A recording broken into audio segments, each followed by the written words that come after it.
반갑습니다. 여러분 환영합니다. 반갑습니다. 여러분이 프레젠테이션 과정, 전문가 과정이죠. 25강 끝나고 나면 무언가 있을 겁니다. 충분히 무엇인가 얻어갈 것입니다. 저는 이 분야의 강의를 20년 동안 해오면서 제 나름대로의 체계화, 제 나름대로의 생각을 가지고 이 자리에 섰습니다. 그 노하우를 여러분에게 드리겠습니다. 그럼 기대해도 좋겠습니다. 그럼 시작할까요? 넘어가겠습니다. 왜 프레젠테이션 전문가인가? 아마추어 전문가. 우리가 전문가라고 하면 어떤 사람일까요? 여러분 다방에서 수십 년간 일한 사람을 뭐라고 얘기하죠? 마담, 또 레지, 뭐 여러 가지 말을 하겠죠. 오늘날 다방을 커피숍이라고 얘기하죠. 다방에서 수십 년간 일한 사람이 뭐라고요? 다방면에서 뛰어난 사람이라고 이야기합니다. 재미있습니까? 재미있으시죠? 재미없어요. 지금은요. 다방에서 1년 일하지 않아도요. 그쪽에 전문가가 될 수 있습니다. 어떤 사람이 전문가가 될 수 있습니까? 해외에 커피 원두 열매가 나는 지역에 직수입, 직구를 해가지고 여러 다양한 종류를 들여와가지고요. 볶아보고 태워보고 섭씨 몇 도에서 향이 좋고 또 몇 도에서 정말 마셨을 때 느낌이 좋은가. 그런데 내가 맛있어서 그것을 고객에게 팔면 그 사람이 전문가일까요? 아니죠. 많은 사람들이 그 맛을 보고 스티커가 가장 많이 붙는 그 커피잔에다가 점수를 주게 되면 그 사람이 탄 그 커피차는 최고의 전문가입니다. 20년을 근무하지 않고 10년을 근무하지 않고요. 다방에서 커피숍에서 단 하루도 근무하지 않았다고 할지라도요. 전문가라고 하는 것은 뭐냐고 하면요. 고객에게 기대하지 않은 어떤 만족을 주는 겁니다. 맞습니까? 맞죠? 전문가라고 하는 것은 내가 전문가라고 하는 건 틀린 겁니다. 고객이 평가하는 거죠. 여러분 그러면 왜 들어야만 하는가? 이 프레젠테이션 전문가 과정을 이해하셨죠? 이해하셨습니까? 그러면 준비해야 됩니다. 이해가 안 가시면 여러분들 내년이 안 옵니다. 이해가 안 가는데 어떻게 내년이 옵니까? 그렇죠? 이해가 가셔야 됩니다. 그러면 왜 준비해야 되는지 아시겠죠? 무엇을 준비해야 되는지, PT가 왜 필요한지, PT라고 하는 것도 다양한 종류가 있습니다. 저는 가장 많은 사람을 모아놓고 강의할 때가 잠실 종합실내체육관에서 약 3,500명의 젊은 그 행정 소프트웨어를 모아놓고요. 이렇게 강의를 했습니다. 대중 강연을. 그럴 때 커다란 뒤에 모니터가 디스플레이 해주면서 저를 막 비춰주고 있었죠. 이때는 제가 원고도 없이 파워포인트도 없이 아무것도 없이 그냥 우리 청중들을 바라보면서 했습니다. 그런데 이게 과연 프레젠테이션일까요? 이것도 프레젠테이션에 포함합니다. 그런데요, 한 명을 놓고 할 수도 있고요. 10명을 놓고도, 4명을 놓고도, 50명, 300명, 1000명. 또 길 가다가 제품을 놓고 지나가는 사람들에게 설명을 할 수 있습니다. 그것도 PT예요. 프레젠테이션. 이와 같이 프레젠테이션은 우리가 다양한 면접을 보러 갔을 때 자기를 발표하는 것, 자기 자신을 드러내는 것, 이것도 PT고요. 그러니까 용도가 굉장히 많죠. 필요하죠. 그렇습니다. 그래서 PT 전문가 과정은요, 25강에 이렇게 쭉 25 목차가 쭉 주요 헤드라인 정도로 그려져 있습니다. 근데 이렇게 하면 딱딱하죠. 개요, 공천과 종류. 여기 보시면 뭐 25강이 쭉 있죠. 프레젠테이션 마무리까지. 근데 여러분 보시게 되면 여기에 공정과 종류, 구성 요소, 스킬, 프레젠테이션 예, 보십니까, 여러분? 뒤에 보면 목적, 표현법 다 나오죠. 예, 청중 분석. 청중 분석도 필요하죠. 오신 분들이 어떤 분인가 알아야 되지 않겠습니까? 그래서 목소리, 그다음에 자세, 시각적인 언어. 그게 시각 언어가 뭐야? 예, 이것도 아셔야 될 것 같고요. 무대 공포증이 없는 사람이 없겠죠. 예, 저도 이 자리에 섰지만 늘 쓸 때는 긴장과 서스펜션이 함께합니다. 그러나 우리가 경험을 통해서 약간의 여유를 가질 수도 있겠죠. 예. 그 다음에 모든 이야기, 제스처, 사람의 모습 이런 건 뭐가 있다고요? 내용물 이런 건 저작권 문제가 결부됩니다. 그런 문제를 다룰 거고요. 그다음에 프레젠테이션은 평가하기. 누가 평가한다고요? 고객이 평가를 합니다. 또 상대방이 있다고 하면 상대방이죠. 그것이 고객사일 수도 있고요. 개인일 수도 있고요. 그다음에 코칭받기. 우리가 조금 더 다듬어 갈 필요가 있죠. 그럴 때 필요한 거고요. 그래서 도구, 어떤 도구를 활용하는가 프레젠테이션 할 때 그것도 필요하겠죠. 그다음에 작성법. 실질적으로 내가 할 때 엄두가 안 나요. 그러면 어떤 도구가 필요한지 활용해서 작성을 하는 거예요. 그다음에 동영상 촬영을 통해서 자기를 피드백을 받아보는 것. 그다음에 약점이 있다고 하면 그걸 강점으로, 강점을 더 나은 강점으로 이렇게 살리는 것도 필요하겠죠. 맞습니까? 맞죠? 네, 맞습니다. 그 다음에 정보 수집. 정보 수집. 어떤 프레젠테이션의 목적이 있다고 하면 우리가 뭐를 해야 돼요? 가장 중요한 거. 빌 게이츠도 얘기했죠. 세상에서 가장 중요한 자산이 무엇일까? 정보라고 했습니다. 인포메이션이라고요. 왜 그럴까요? 어떤 목적을 달성하기 위한 뭐예요? 동기부여가 되지만 의사결정의 판단의 근거가 되기 때문에 그래요. 의사결정을 할 때. 의사결정이 굉장히 중요하지 않습니까? 그 다음에 뭐예요? 아이스 브레이킹.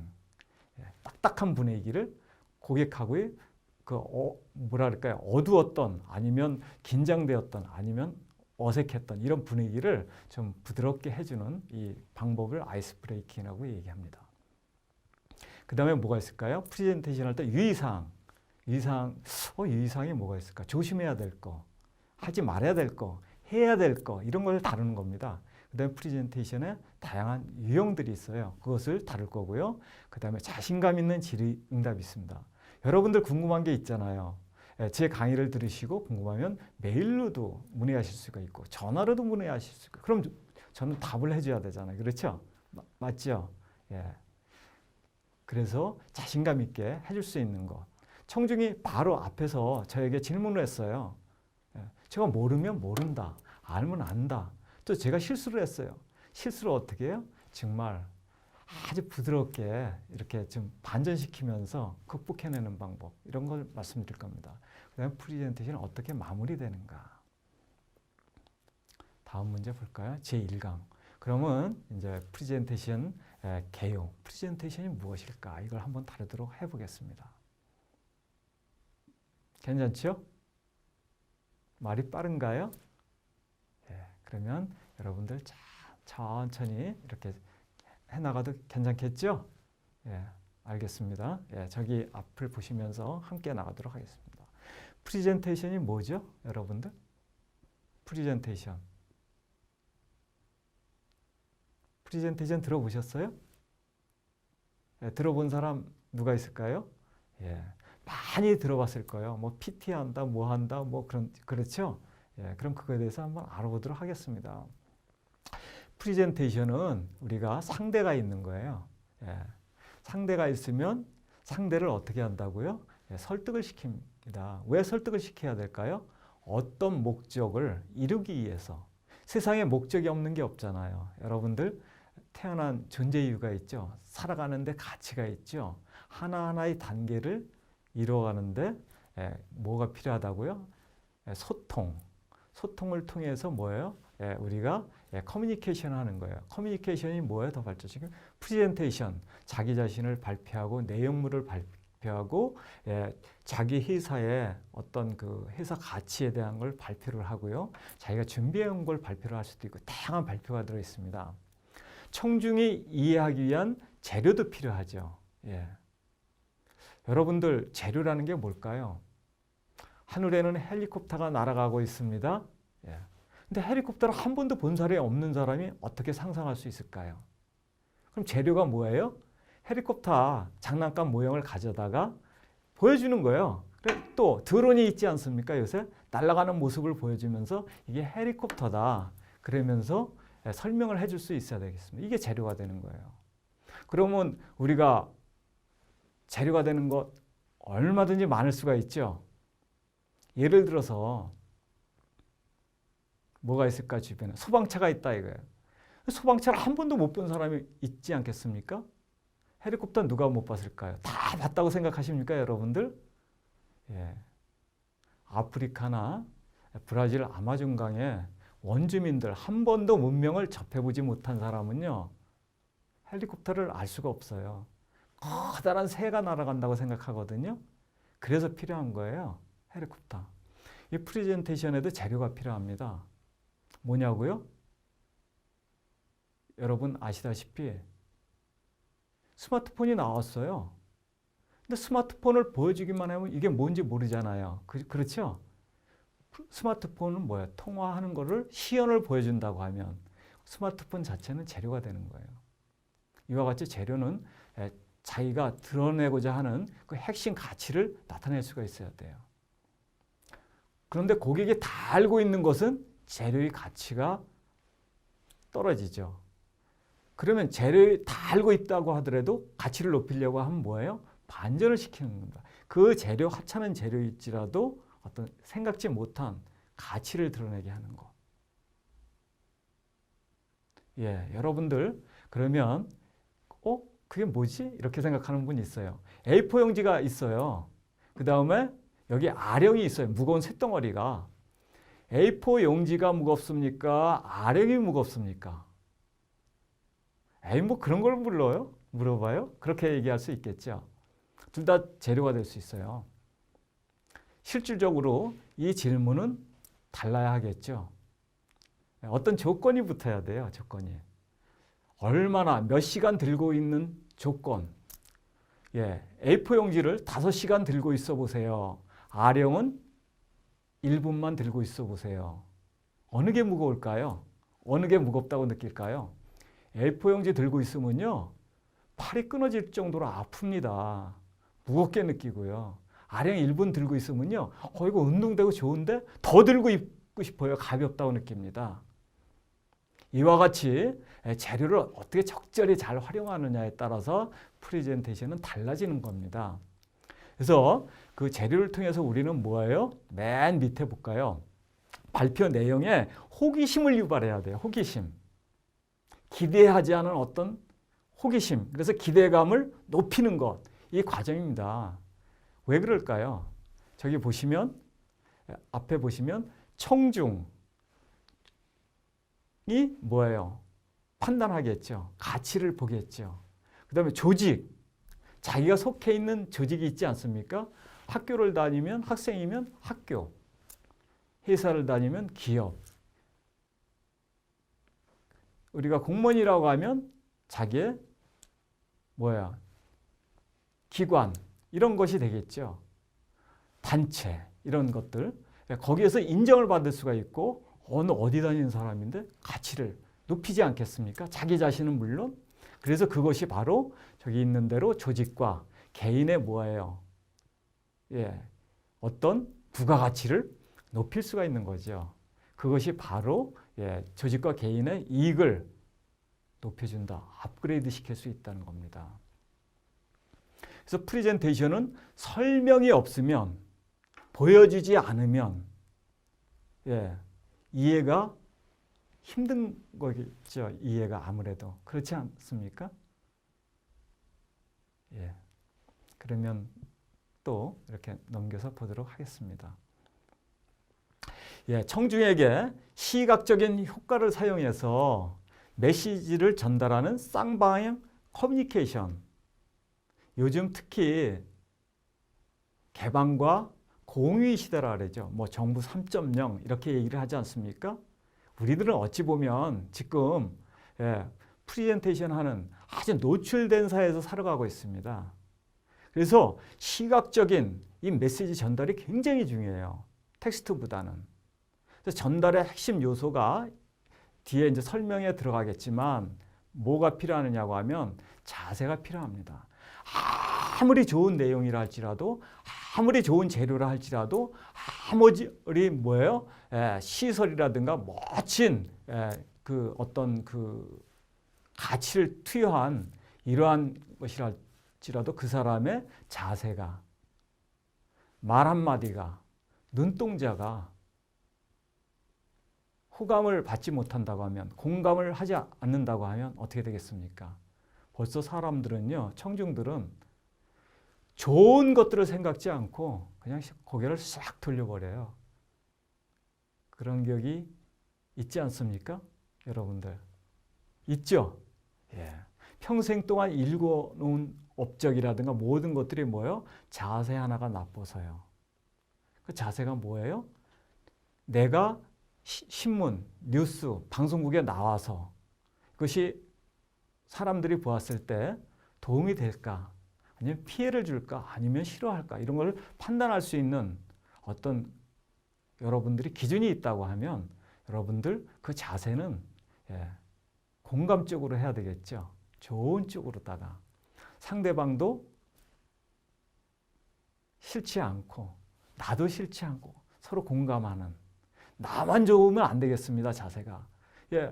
예를 들어서 택시 운전 기사님이 야, 오늘 기분 좋아. 오늘 기분 좋아. 그러면서 드라이브를 겁니다. 막 달려요. 근데 그 사람은 행복할지도 모르겠죠. 오늘 즐거우니까 악셀레이터를 밟고. 근데 뒤에 앉은 고객, 손님은 어떻겠습니까? 굉장히 불안하겠죠. 불안합니다. 맞습니까? 맞죠? 여러분 같으면 어떻게 했어요? 고객이라고 하면. 그거는 자세가 안 좋은 거예요. 예. 택시 운전기사는 뭐예요? 고객을 생각하면서 브레이크를 밟더라도요. 정말 스무드하게 부드럽게 밟아줘야 되겠죠. 고객을 잘 모시는 방향으로. 그러한 자세. 근데 콘텐츠라는 게 있어요. 여러분 프레젠테이션은 모든 것은 뭐예요? 내용이 있습니다. 오늘날 유선, 무선으로 이루어지는 콘텐츠가 뭘까요? 멀티미디어의 콘텐츠가 있죠. 멀티미디어가 뭘까요, 그러면? 유선, 무선을 타고 흐르는 모든 내용물들을 두 가지 이상 어떤 요소를 갖추었을 때 텍스트라든가 사운드라든가 아니면 애니메이션이라든가 이미지라든가 아니면 비디오라든가 두 가지 이상이 섞였을 때 정보통신을 타고 흐르는 내용물을 멀티미디어 콘텐츠라고 얘기를 합니다. 콘텐츠를 여기서 얘기를 하죠. 콘텐츠가 좋아야 되겠죠. 내용물들이. 사회적으로 비윤리적인 것. 콘텐츠 X입니다. X. 그렇죠? 그건 자기는 뭐 정말 내용물이 자기는 좋을지 모르지만 다른 사람들이 X 내리면 X인 거예요. 고객이 결정하는 겁니다. 전달의 핵심 요소에 또 스킬이 있어요. 우리가 주어진 시간이 3시간일 경우가 있고 10시간일 경우가 있고 여러분들처럼 25강일 경우가 있고 5분 내 끝낼 경우가 있어요. 그때 스킬, 함축적으로 어떻게 핵심을 전달할 것인가. 나는 여러분에게 분명하게 말씀드릴 수 있는 것은 핵심이라고 하면, 스킬이라고 하면 다양하게 있어요. 글로다가 나타나는 것, 유인물로 나눠줘야 하는 것, 그렇죠? 그 다음에 스마트폰 다 알잖아요. 그런데 어떻게 핵심이 스마트폰을 사용법서부터 버튼 어디 누르는 거 이런 거 가르쳐줄 필요가 없잖아요. 스마트폰은 뭐예요? 스킬이 전달할 때 얇다든가 작다라든가 무선으로다가 우리가 터치를 해서 세계적으로 아이콘, 혁신 제품을 만들었다는 어떤 딱 고객이 몰랐던 것을 알게 되는 순간 뭐예요? 환희를 느끼겠죠. 나도 갖고 싶어. 그겁니다. 고객의 특권이 뭐라고요? 언제든 배신할 수 있는 거예요. 그 스킬에 따라서. 그 배신이 뭘까요? 제품을 선택하지 않는 겁니다. 제품이라는 게 뭐예요? 물건일 수도 있지만 무형의 제품도 있지 않습니까? 요새는 생산 관리라고 할 때 생산 운영 관리를 집어넣어요. 서비스, 이런 것. 의사가 환자를 진료하는 것도 스킬이죠. 법률가가 지식 서비스를 하는 것도 스킬입니다. 거기에 그렇죠. 이런 게 들어가는 거예요. 얼마나 짧은 시간에 효율적으로 길게 다뤄야 될 건 길게 다루는 것. 여러분 아시겠죠? 그럼 다음 장 넘어가도록 하겠습니다. 프리젠테이션에서 이렇게 고려 요소가 있어요. 3P라고 해야 합니다. P, 첫 글자만 떠서 purpose, people, place. 요거는 꼭 기억해 주세요. 프레젠테이션에 뭐가 있다고요? 3요소가 있어요. 고려. 목적이 있어야 됩니다. 왜 해야 되는지, 왜 발표를 해야 되는지. 목적 없이는 뭐예요? 아까 처음 얘기했던 것처럼 귀한 보물들을 잔뜩 갖고 있으면서도 가치화하지 않는 것. 구슬이 많은데도 뭐예요? 깨지 못하면 그냥 보따리 안에 들어있는, 상자 안에 들어있는 거에 불과합니다. 잘 깨게 되면 어떻게 돼요? 목걸이도 될 수 있고 팔걸이도 될 수가 있고요. 그렇죠? 다양하게 용도가 많지 않겠습니까? 목적이 있어야 되겠죠. 그 다음에 세상이 아무리 기술이 발달하고 뭐 무인 자동화, 무인 로봇, 인공지능들이 발달해도요. 사람들이 거기에는 공간에 사람들이 실존적으로 존재를 하기 때문에 사람들에게 전달돼야 되고 사람들이 향유할 수 있는, 사람들이 만족해야 될 수 있는, 그렇죠? 사람이 중요한 굉장히 자산입니다. 그 다음에 장소, 플레이스. 어디에서 하느냐가 굉장히 중요합니다. 장소. 여러분 뭐 물건 하나 파는 것도, 화장품 하나 파는 것도 뭐예요? 가장 비싼 땅이 뭐예요? 사람들이 많이 오고 가는 상권 분석이라는 게 있죠. 입지 분석이라고 해가지고요. 프레젠테이션도 똑같아요. 장소 어디에서 하느냐, 그 장소에 정말 세팅이 잘 돼 있느냐, 또 접근성이 좋으냐, 이런 거 다양하게 우리가 얘기할 수 있어요. 그래서 퍼포스는 뭐라고 얘기했죠? 목적. 무엇을 말하는가? 내용이 목적을 위해서 무엇을 말하는가? 표현을 하려고 하면. 근데 여기에는 아주 기본적인 것만 다룬 겁니다. 플레이스, 어디서 말하는가? 누구에게 말하는가? people, 청중분석에 들어가는 겁니다. 국어사전의 의미는 여기에 광고회사, 초기에 광고객서 또는 광고 대리업자가 예상 광고주를 대상으로 해가지고요. 계획서 따위를 제출해서 또 설명을 하는 것.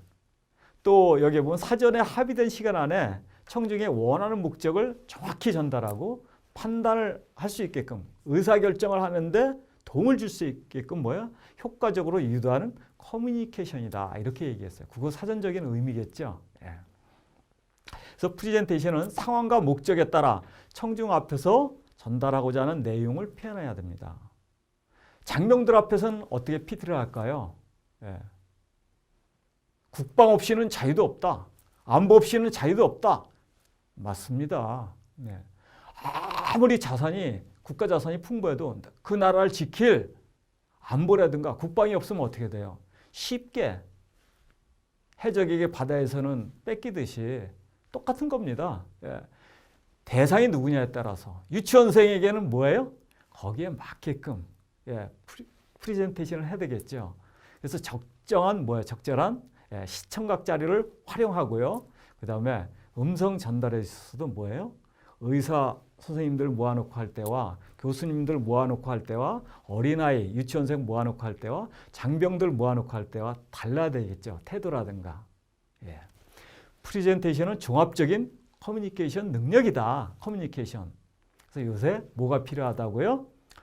소화불량일 때 뭐가 필요해요? 소화제가 필요하죠? 소화제가 뭡니까? 소통과 화합이 제일이야. 건배사 할 때 많이 사용하죠? 소통과 화합을 위해서 프레젠테이션이 필요할 때가 많아요. 중요한 시각 정보가 프레젠테이션에서 쓰이고 있습니다. 제가 프레젠테이션을 설명하는 데 있어서 가장 중요한 게 55%가 뭐예요? 시각적인 요소들이에요. 시각적인 것. 그 다음에 뭐라고요? 38%가 청각적인 것, 들리는 거에 의해서 결정을 합니다.